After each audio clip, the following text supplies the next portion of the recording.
the coping skills that I learned to deal with generalized anxiety, I found that were very useful in teaching my students. And it was simply by taking positive self-talk, placing that into your back testing, where you're note-taking, you're, by all face value of it, you're lying to yourself in these posts in your back testing. So in your study journal, only you are seeing it. But you're tricking your brain and your subconscious because you're writing it out in your own words. You're studying it, you're looking at it. Your subconscious is retaining the image, but it's also retaining what you're saying in it. So when you come back to it at the end of the week or the previous week's back testing log journals, you read them. And when you read them to yourself, you're reading your own words saying, I saw this setting up where this was likely to drop down here, and I was expecting this turn here because of the fair value gap. I wanted to see this displacement, and it occurred just like I was expecting. And it comes back down in and allows me an opportunity to go long. Then I expected the market to move aggressively away from this area and start working towards these short-term highs. And I wanted to take something off above halfway, high to low.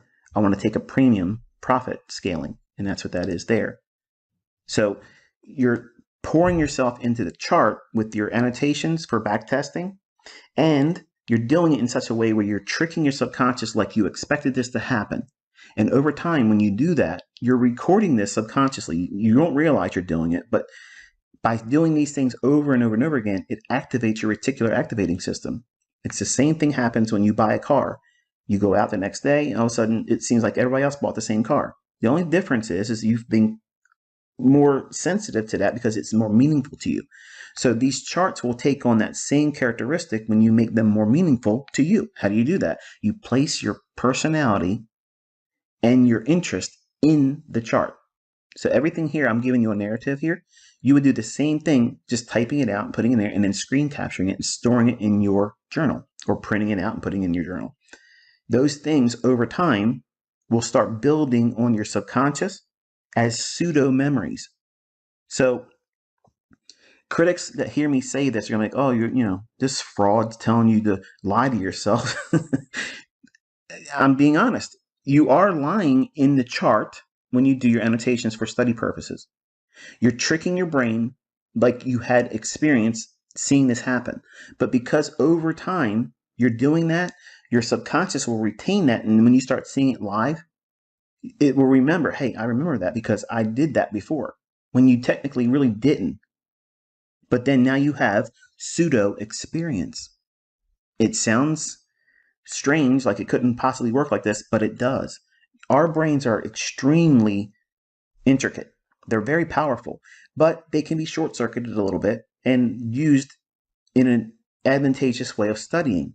And this is one way I teach my students in mentorship. And this is what I'm trying to suggest that you do for your back testing. All you have to do is look at old moves, study them, annotate your chart. As rich as you want that chart to be, that's what you're doing. You're trying to make it as meaningful to you as you possibly can. And over time, you'll create a measure of pseudo experience that will build upon over time. How much time? I don't know. All of you are going to develop at your own pace, and you're going to arrive at full understanding right on time. So it might be a couple weeks for some of you. It may take a year for others. It may take a little bit longer than that. It depends on what you pour yourself into by doing it. And I'll leave that part up for you to decide how much effort you're going to put into it.